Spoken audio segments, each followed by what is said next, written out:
রাজকীয়ভাবে 2026 BPL mission শুরু করলো Rangpur Riders. Batting bowling দুই বিভাগেই চট্টগ্রাম রয়্যালসকে ধরাশায়ী করল উত্তরবঙ্গের প্রতিনিধিরা। শুরুতে নাইম শেখ কাঁপন ধরালেও ফাহিম আশরাফের বোলিং তোপে পরে অল্পতেই গুটিয়ে যায় চট্টগ্রাম। এরপর লিটন দাস এবং ডেভিড মালানের ঝোড়ো ব্যাটিংয়ে এক প্রকার উড়েই যায় তারা। বিসিবি টিমের বিপক্ষে রংপুর রাইডার্সের এমন রাজকীয় জয় নিয়ে বাকিটা জানবো রিপোর্টে। কনকনে শীতের আবহে নাইম শেখের ঝড়, সিলেটের লাক্কাতুরায় শুরুটা দারুণ ছিল চট্টগ্রাম রয়্যালসের। ট্রল, সমালোচনা কিংবা অবহেলা সবকিছুর জবাব দিতে শুরু করেছিলেন 1,10,00,000 টাকা দামের এই ক্রিকেটার। তবে সেই ধারা যেমন বেশিক্ষণ ধরে রাখতে পারেননি নাইম, তেমনি রং বদলেছে তার দলের।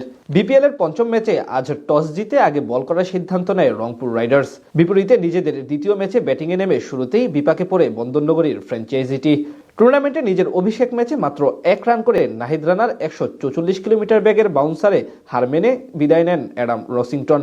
এরপর মির্জা তাহির ব্যাগকে সাথে নিয়ে চালিয়ে খেলতে থাকেন নাইম শেখ। তৃতীয়বারে নাহিদ রানার বলে 3-4 এবং 1 ছক্কা হাঁকিয়ে মোট 21 রান আনেন এই ব্যাটার। পরের ওভারে ব্যাকওয়ার্ড পয়েন্ট ও এক্সট্রা কভার দিয়ে আরও 2 বাউন্ডারি হাঁকান তিনি। তবে সেই শুরু বেশিক্ষণ ধরে রাখতে পারেননি নাইম। মোস্তাফিজুর রহমানের করা ব্যক্তিগত প্রথম ওভারে ইনসাইড এইটস বোল্ড হয়ে 20 বলে 39 রান করে বিদায় নেন টুর্নামেন্টের সর্বোচ্চ দামি ক্রিকেটার। মাত্র 2 বল খেলে আলিস আল ইসলামের শিকার হন মাহমুদুল হাসান জয়। পাওয়ার প্লেতে 51 রান জমা পড়ে চট্টগ্রামের স্কোরবোর্ডে।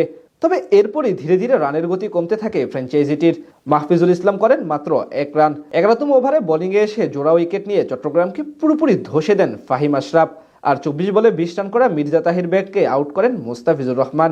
এমন নিয়মিত বিরতিতে উইকেট হারিয়ে শেষ পর্যন্ত 102 রানে অল আউট হয় চট্টগ্রাম রয়্যালস। বল হাতে মাত্র 17 রান খরচ করে 5 উইকেট নেন ফাহিম আশরাফ। জবাব দিতে নেমে নামের মতো শুরুটাও দারুণ ছিল রংপুর রাইডার্সের। ইনিংসের প্রথম বলেই শরীফুল ইসলামকে সুইপার কভার অঞ্চল দিয়ে বাউন্ডারি হাঁকিয়ে শুরু করেন ডেভিড মালান। সে ওভারে আসে 11 রান। পরের ওভারে শেখ মাহাদির উপর চড়াও হন ডেভিড মালান। সে ওভারে আসে 10 রান। এরপর ধীরে সুস্থে ব্যাট চালাতে থাকেন রংপুরের এই 2 ওপেনার। পাওয়ার প্লেতে তাদের স্কোরবোর্ডে জমা পড়ে বিনা উইকেটে 40 রান। ততক্ষণে অবশ্য ম্যাচ থেকে অনেকটাই ছিটকে যায় চট্টগ্রাম রয়্যালস। একে তো ছিল ছোট পুঁজি, তার উপর কোনো উইকেট নিতে না পারা, দুই দিক থেকেই তারা হয়ে পড়ে কোণঠাসা। সপ্তম ওভারে 5 রান দিয়ে যান তানভীর ইসলাম। তবে নবম ওভারে মাহমুদুল হাসান জয়ের উপর চড়াও হন লিটন কুমার দাস এবং ডেভিড মালান। দ্বিতীয় বলে জয়ের করা অফ ব্রেক ডেলিভারি ডিপ কভারের উপর দিয়ে বিশাল ছক্কা হাঁকান ডেভিড মালান। এরপর চতুর্থ বলে স্কোয়ার লেগ অঞ্চল দিয়ে আরও 1 ছক্কা হাঁকান লিটন কুমার দাস। পরের বলে ডিপ মিড উইকেট দিয়ে মারেন 4, আর শেষ বলে ওই একই অঞ্চল দিয়ে হাঁকান এক বিশাল ছক্কা।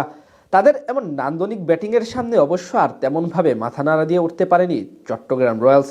দারুণ খেলে সহজেই জয়ের বন্দরে পৌঁছে যায় রংপুর রাইডার্স। অর্থাৎ জয় দিয়ে তাদের 2026 বিপিএল শুরু হলো।